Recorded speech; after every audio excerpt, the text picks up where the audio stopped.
Hello, future officers. My name is Narendra Sharma, and I welcome you all at the Study Funda. So, guys, today we are going to discuss the questions of CAPF AC 2012. जो हमारा geography का जो segment है, इसके हम questions को देखने की कोशिश करते हैं। तो ये आपके सामने क्वेश्चन नंबर 1, और इसमें बोला जा रहा है कि when ever a tropical cyclone जो कि मूव करता है लैंड की तरफ, तो ऐसा माना जाता है कि इसकी जो सीवियरिटी है ये कम हो जाती है। इसके पीछे का रीजन क्या है? तो सर, यदि आपने थोड़ा बहुत पढ़ा होगा साइक्लोन के बारे में, तो आपको पता है कि जैसे ही लैंड के ऊपर साइक्लोन आता है तो इसकी जो है बेसिकली क्या हो जाती है सर, ये बेसिकली खत्म हो जाता है। इसके पीछे का रीजन आप सबको पता होगा कि जो सोर्स ऑफ मॉइस्चर है ये सर कहीं ना कहीं कट होता है, जिसके कारण जो है सारी सारी चीजें चलती है। तो सर या तो ए होगा या सी होगा, डी और बी नहीं होगा। 50-50 में हम पहुंच चुके। उसके बाद सर क्या देखने को मिलेगा, the friction over the land kills the tropical cyclone. No, जो मॉइस्चर की सप्लाई कट होती है उसके कारण सर अब आपको क्या देखने को मिलेगा, उसके कारण जो है बेसिकली क्या होता है, साइक्लोन की मृत्यु होती है, ना कि किसके कारण सर, फ्रिक्शन के कारण। तो राइट आंसर क्या होगा, A is going to be the right answer. तो सर कंडीशंस कौन कौन सी है फेवरेबल, जिसके कारण जो है क्या बनेगा सर, आपका जो है ट्रॉपिकल साइक्लोन्स बनते हैं। टेम्परेचर 27 डिग्री सेल्सियस के ऊपर होना चाहिए। देखना, presence of Coriolis force, Coriolis force का होना बहुत जरूरी है। उसके बाद वर्टिकल विंड में थोड़ा बहुत वेरिएशन चाहिए। लो प्रेशर एरिया होना चाहिए। हाई टेम्परेचर चाहिए। और जो अपर डाइवर्जेंस होना चाहिए, अब द सिस्टम के ऊपर क्या होना चाहिए, डाइवर्जेंस होना चाहिए, ना कि कन्वर्जेंस होना चाहिए। तो ये कंडीशंस मैं उम्मीद करता हूं आपको समझ में आएगी।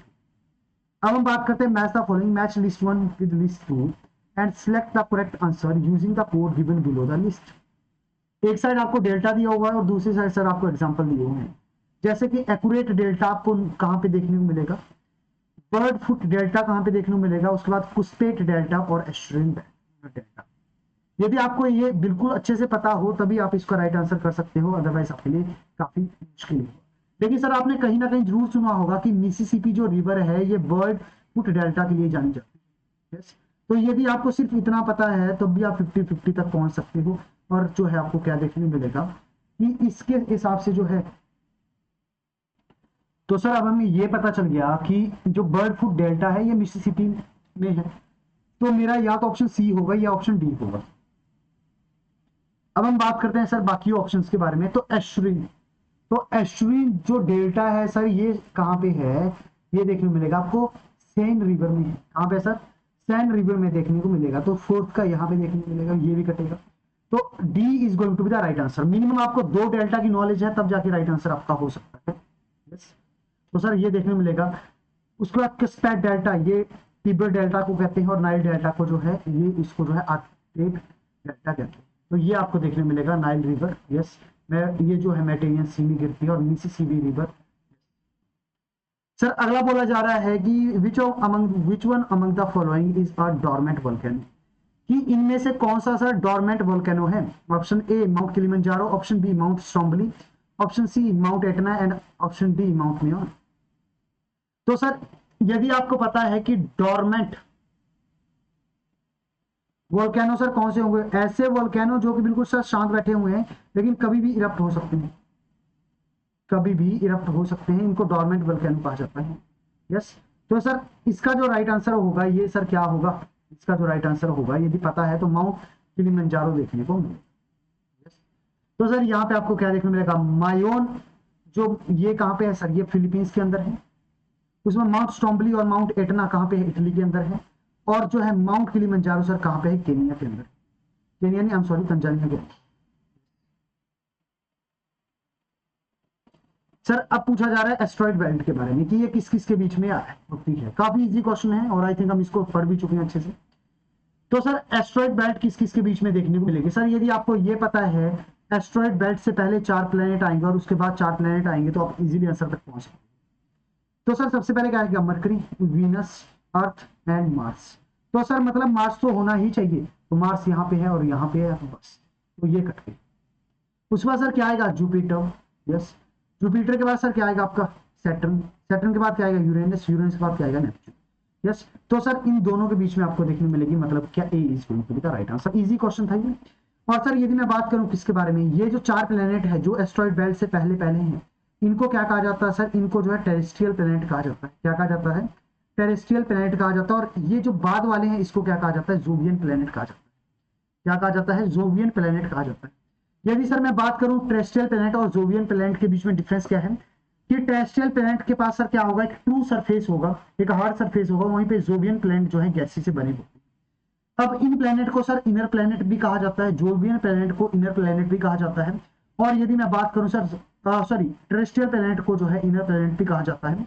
और वहीं पे जोवियन प्लैनेट को क्या कहा जाता है, इसको जो है बेसिकली जो है आउटर प्लैनेट भी कहा जाता है। यस, तो ये आप एस्ट्रॉइड बेल्ट देख सकते हो। अब पूछेगा सर जो कुपिर बेल्ट है ये कहां पे देखने मिलेगी सर, ये आपको जो है क्या देखने मिलेगा, नेपच्यून के बाद देखने मिलेगी। यस, यहाँ पे आपको देखने को मिलेगी। यस, तो ये पॉइंट आपको सारे सारे याद है।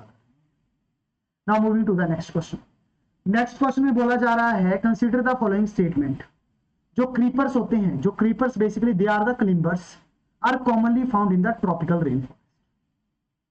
उसके बाद सर एपीफाइट्स, एपीफाइट्स के बारे में पहले मैं बता चुका हूं आपको ऑलरेडी पिछली वीडियोस में, which do not have their own roots on the ground but survive on the trees in the tropical forest. और तीसरा ये बोला जा रहा है सर कि all epiphytes are not creepers, all epiphytes are not creepers. Yes, तो sir सबसे बड़ी बात ये है कि आपको एक चीज समझनी पड़ेगी, एपीफाइट्स और क्रीपर में डिफरेंस क्या है। दोनों की दोनों सर क्या होंगे, दोनों को दोनों किसी चीज का सहारा लेके ही सर क्या करते हैं, ग्रो करती हैं। लेकिन जो क्रीपर होगा सर ये बेसिकली क्या करता है, इसकी जो रूट्स होती हैं ये कनेक्टेड होती हैं किसके साथ में, इसकी जो रूट्स होंगी ये कनेक्टेड होंगी किसके साथ में सर, जो ग्राउंड है इसके साथ में।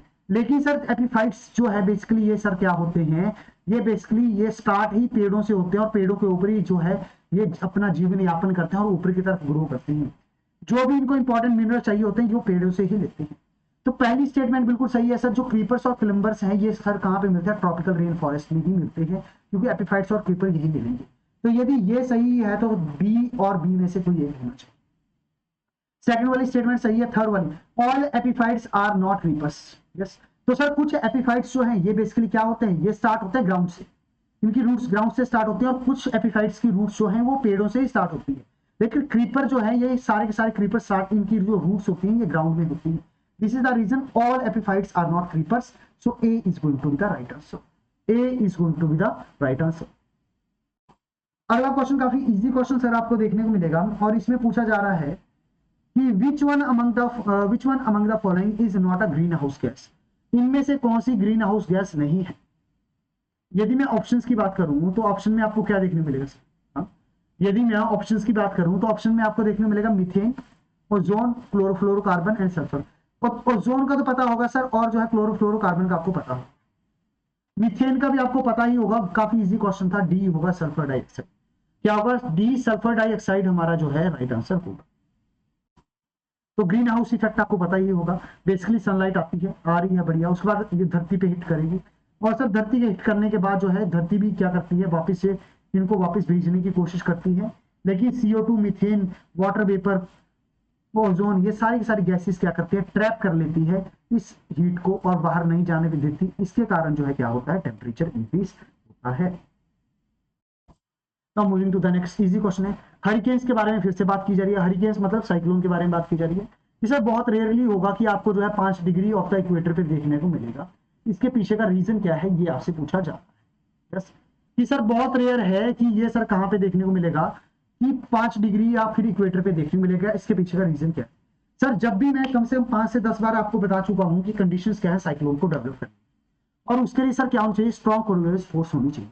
लेकिन सर इक्वेटर के ऊपर जो है कोरियोलिस फोर्स ही वीक होती है, तो यहाँ पे कहां से हरिकेन जो है डेवलप होगा। तो इसका आंसर क्या होगा sir, A is going to be the right answer.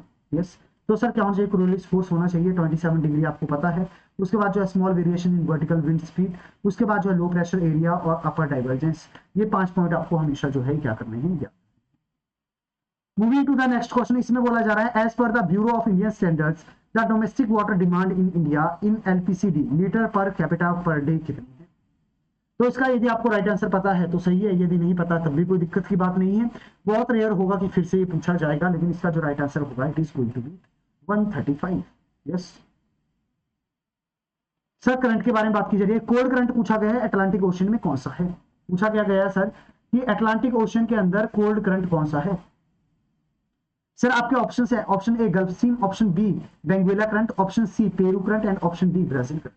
Sir Brazil current कहां पे? अटलांटिक के अंदर है। गल्फ स्ट्रीम भी कहां है? अटलांटिक के अंदर है।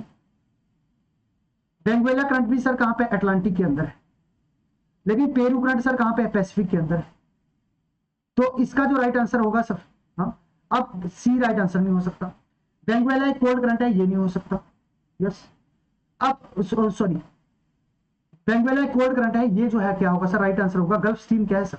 गल्फ स्ट्रीम एक वार्म करंट है, ये नहीं हो सकता। और जो है ब्राजील एक वार्म करंट है, ये नहीं हो सकता। ये रहा सर ब्राजील करंट, ये नहीं होगा। गल्फ स्ट्रीम ये नहीं होगा। पेरू करंट नहीं होगा क्योंकि पैसिफिक ओशन में। बेंगुएला करंट एकमात्र ये देखने को। यस, तो मैं उम्मीद करता हूं ये आपको बहुत अच्छे समझ में आ। Now moving to the next question. इस क्वेश्चन में पूछा गया है सर कि which among the following statement जो है about the irrigation in Punjab, irrigation के बारे में बात की जा रही है। Intensity of the irrigation is highest among all Indian state. देखो, इंटेंसिटी की बात की जाए तो बेसिकली इरिगेशन किसके ऊपर डिपेंड करती है कि आपके पास रिवर्स अच्छी खासी होनी चाहिए, यस और आपका एरिया उतना ज्यादा होना चाहिए।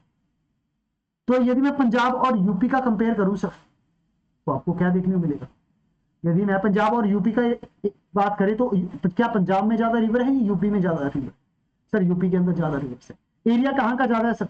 यूपी का ज्यादा है। तो इरिगेशन के लिए क्या रिवर का होना जरूरी है? तो सर इरिगेशन कहाँ पे ज्यादा होगी? पंजाब में होगी या फिर जो है यूपी में होगी? सर यूपी में होनी चाहिए। सर यदि यूपी में होनी चाहिए तो पंजाब हाईएस्ट नहीं होगा, और पंजाब हाईएस्ट नहीं है। पहली स्टेटमेंट गलत है। पहली स्टेटमेंट गलत है तो आपको क्या देखने को मिलेगा? C is going to be the right answer. मैं उम्मीद करता हूं आपको ये समझ में आ गया होगा। बाकी दो स्टेटमेंट हम चेक भी नहीं करेंगे यदि आपको सिर्फ इतना पता। यदि मैं बात करूं सर कैनाल इरिगेशन की, तो कैनाल इरिगेशन जो है हाईएस्ट है सर कहां पे? पंजाब के, जहां पे कैनाल जो नहरें निकाल के इरिगेशन होती है। अब बात की जाए सर कि जो धरती की शेप है ऐसा माना जाता है ऑब्लेट एलिप्सॉइड है। ऑब्लेट का मतलब क्या है? चपटापन। फ्लैट है पूर्ण के ऊपर। और सर सबसे बड़ी बात है ये क्यों है, इसके पीछे का रीजन क्या है? ऑप्शन ए में कहा जा रहा है सर कि जो है द अर्थ की जो रोटेशन है, अर्थ की जो रोटेशन है ये सर क्या करती है? ये बल्ज क्रिएट करती है इक्वेटर के ऊपर, जिसके कारण जो है बेसिकली क्या है सर, जो पोल है ये फ्लैटन देखने को मिलेंगे। दूसरा बोला जा रहा है सर कि जो अर्थ की रोटेशन है ये कॉज करती है बल्ज, जिसके कारण जो है इक्वेटर तो फ्लैटर है लेकिन जो पोल है सर ये क्या है? स्लाइटली बल्ज ऊपर देखने को मिलेगा। Third revolution. सर मुझे ये पता है कि रिवोल्यूशन, आपको ये पता है कि रिवोल्यूशन का ऑब्लेट होने से कोई रिलेशन नहीं है, तो ये दो आप काट सकते। अब सर धरती फ्लैट किसके ऊपर है? इक्वेटर के ऊपर या पोल के ऊपर? पोल के ऊपर। तो सर आपको क्या देखने मिलेगा? Flatten the pole. Flatten the poles क्यों होंगे सर? क्योंकि आपको क्या देखने मिलेगा? Due to the rotation of the, yes और नो? बढ़ते सर आगे। अब बोला गया है which among the following is a mechanically formed sedimentary rock. Mechanically, जिसके ऊपर प्रेशर ठीक ठाक जो अप्लाई हुआ है उसके बाद सेडिमेंट्री रॉक। एक सर सॉल्ट रॉक दिया हुआ है, ये नहीं। जिप्सम नहीं होगा। अब इन दोनों में से सर कौन होगा? सैंडस्टोन या फिर लाइमस्टोन? मैकेनिकली फॉर्म जो है सर ये कौन सा है? लाइमस्टोन है। यस, तो सर ये सारे के सारे एग्जांपल है किसके? लाइमस्टोन, सॉरी सेडिमेंट्री रॉक के। चार्ट पता होना चाहिए, उसके बाद कॉग्लोमरेट के बारे में पता होना चाहिए, लाइमस्टोन के बारे में पता होना चाहिए, चूना पत्थर, शैल के बारे में पता होना चाहिए, रॉक साल्ट के बारे में पता होना चाहिए, और जो है सैंडस्टोन के बारे में। यदि मैं मेटामॉर्फिक रॉक के बारे में बात करूं तो सर आपको क्या देखने मिलेगा? नीस, स्लेट, उसके बाद क्या देखने मिलेगा? क्वाजाइट, क्वाजाइट के बाद मार्बल, मार्बल के बाद सिस्ट, सिस्ट के बाद जो है फाइलाइट। ये सारे एग्जांपल है मेटामॉर्फिक। इग्नियस की बात की जाए सर तो बेसाल्ट देखने को मिलेगा, ग्रेनाइट देखने को मिलेगा, गैब्रो देखने मिलेगा, ड्यूराइट देखने को मिलेगा, एंडेसाइट देखने को मिलेगा, पेगमेटाइट देखने को मिलेगा, पेरिटाइट देखने को मिलेगा, टफ, स्कोरिया, प्यूमाइट्स, ये सारे के सारे आपको पता होने चाहिए। तो सर हम बात करते हैं नेक्स्ट क्वेश्चन की। यहां पे बोला गया है in the context of the agriculture revolution in India which of the following statement is और आर करेक्ट। कि यदि मैं बात करता हूं एग्रीकल्चर रिवॉल्यूशन की इंडिया के अंदर तो कौन सी स्टेटमेंट करेक्ट है? सर सबसे पहली बात की जा रही है व्हाइट रिवॉल्यूशन के बारे में। सर जो व्हाइट रिवॉल्यूशन है in the field of agriculture development is associated with the modernisation of sheep farming. Sir white revolution it was related to milk. ये सर मिल्क से रिलेटेड था या नहीं था? मैं अज्यूम करके चल रहा हूं कि आपको ये पॉइंट बहुत अच्छे से पता है कि सर ये जो है मिल्क के साथ एसोसिएटेड था, और सर यदि ये मिल्क के साथ एसोसिएटेड होगा, ये मॉडर्नाइजेशन ऑफ शिप ब्रीडिंग के साथ एसोसिएटेड था नहीं, तो ये स्टेटमेंट काटो। तो सर अब जो है क्या बच गया, 50-50 पे आप पहुंच गए। किस पे पहुंच गए सर, 50-50 के ऊपर आप पहुंच चुके हो। और सर यदि मैं बात करता हूं किसकी, 50-50 की बात करता हूं, तो यहां पे मैं थर्ड स्टेटमेंट को चेक भी नहीं करूंगा कि ब्लू रेवोल्यूशन किसके साथ रही। अब सेकंड ग्रीन रिवोल्यूशन सर ये एसोसिएटेड था हॉर्टिकल्चर के साथ में। यदि आपको ये पता है तो बहुत अच्छी बात है, अदरवाइज आपको कोई एक हिट करना है। तो इसका राइट आंसर सर क्या होगा, C is going to be the right answer.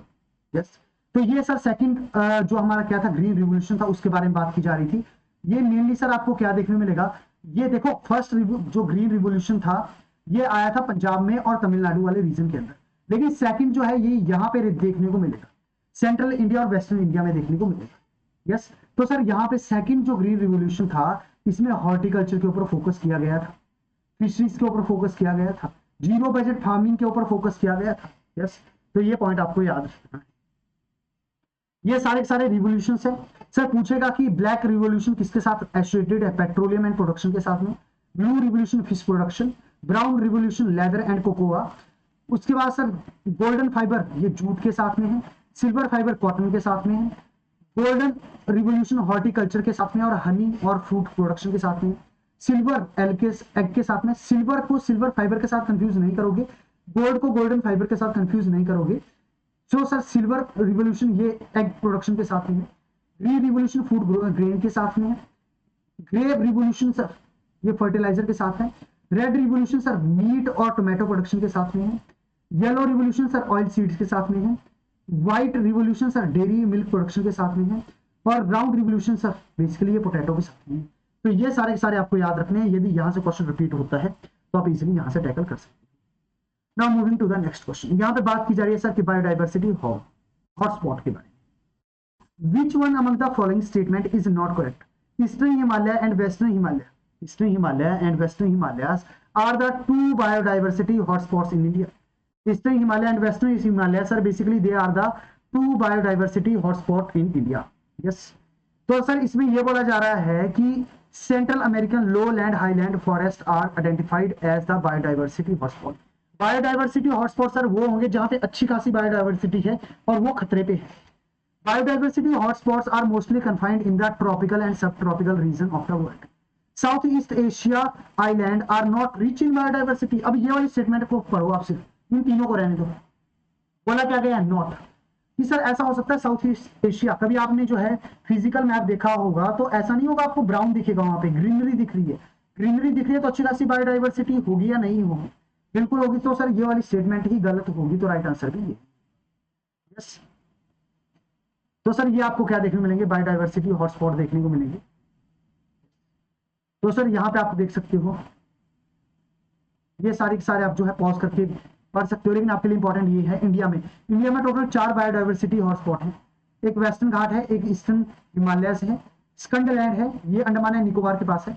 Yes, Indo line Andaman and Nicobar के पास, और इंडो बर्मा है। ये याद रखना है कि 4 जो है बायोडाइवर्सिटी हॉटस्पॉट। सर अब बात की जा रही है गोल्डन क्वाड्रिलेटरल के बारे में, इसके बारे में बात की जा रही है गोल्डन क्वाड्रिलेटरल के बारे में। तो सर यदि मैं बात करूं गोल्डन क्वाड्रिलेटरल की, तो आपसे ये पूछा जा रहा है कि ये सर कौन सी होंगे, कौन सी सिटीज को कनेक्ट करते हैं। Option A Srinagar, Porbandar, Kanyakumari and Silchar.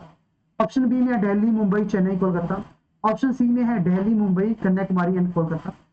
And option D में है जम्मू, उसके बाद क्या देखने मिलेगा, Ahmedabad, Chennai and Kolkata. So the right answer is going to be, देखो ये जो गोल्डन क्वाड्रिलेटरल 4 मेजर जो सिटीज हैं इनको कनेक्ट करता है, so B is going to be the right answer. तो सर यहाँ पे हो गया न्यू दिल्ली, यहाँ पे हो गया आपका क्या, महाराष्ट्र। यस, इसके बाद सर क्या देखने मिलेगा, चेन्नई, और क्या देखने मिलेगा, तो ये एक तरीके से जो है आपका क्या बनता है, गोल्डन क्वाड्रिलेटर बनता है। मैं उम्मीद करता हूं आपको ये बहुत अच्छे समझ में आया। नेक्स्ट क्वेश्चन के ऊपर मूव करें। विच one among the following Indian state share international boundary with 3 Nations. 3 nation के साथ कौन सी जो है इंडियन स्टेट जो है बाउंड्रीज को टच करती है यार। ऑप्शन ए में है उत्तराखंड, ऑप्शन बी में है sir Himachal Pradesh, option C है Arunachal Pradesh and option D है आसाम। सबसे पहले देखते हैं सर किसके साथ, आसाम। आसाम सिर्फ सर किसके साथ टच करती है, सर आसाम टच करती है बांग्लादेश के साथ, तो ये नहीं हो सकता, बोला गया 3 maximum. Uttarakhand, Uttarakhand sir Nepal and China, तो ये भी नहीं हो सकता। इंडिया सर किसके, सॉरी हिमाचल प्रदेश किसके साथ में, चाइना के साथ, ये भी नहीं हो सकता। अरुणाचल प्रदेश, अरुणाचल प्रदेश ये सर चाइना, यहाँ पे देखना सर, अरुणाचल प्रदेश किसके साथ, भूटान, चाइना एंड म्यांमार। तो आंसर क्या होगा सर, अरुणाचल प्रदेश। यस, ये पॉइंट अच्छे से याद रखना है। Himachal Pradesh China, Uttarakhand China and Nepal, Assam ये, और Bhutan. Moving to the next. Sir बोला जा रहा है कि which one among the following is nearest to the 0 mile centre of India. पहले सर आपको ये पता होना चाहिए कि 0 माइल सेंटर जो है ये क्या है। तो सर यदि मैं बात करूं 0 माइल सेंटर की, तो सर 0 माइल सेंटर में आपको क्या देखने मिलेगा, जो बिल्कुल इंडिया का सेंटर पॉइंट है, यह 0 माइल सेंटर। ये सर कहां पे है, नागपुर में। कहां पे है, नागपुर में, ये याद होना चाहिए। और सर नागपुर से डिस्टेंस देखना, ऑप्शन में दिया है ताजमहल। ताजमहल सर कहां पे है, यहां कहीं है कि नहीं, सॉरी यहां कहीं आएगा कि नहीं, तो एक तो ये देखेंगे। उसके बाद सर क्या बोला है आपको, गेटवे ऑफ इंडिया।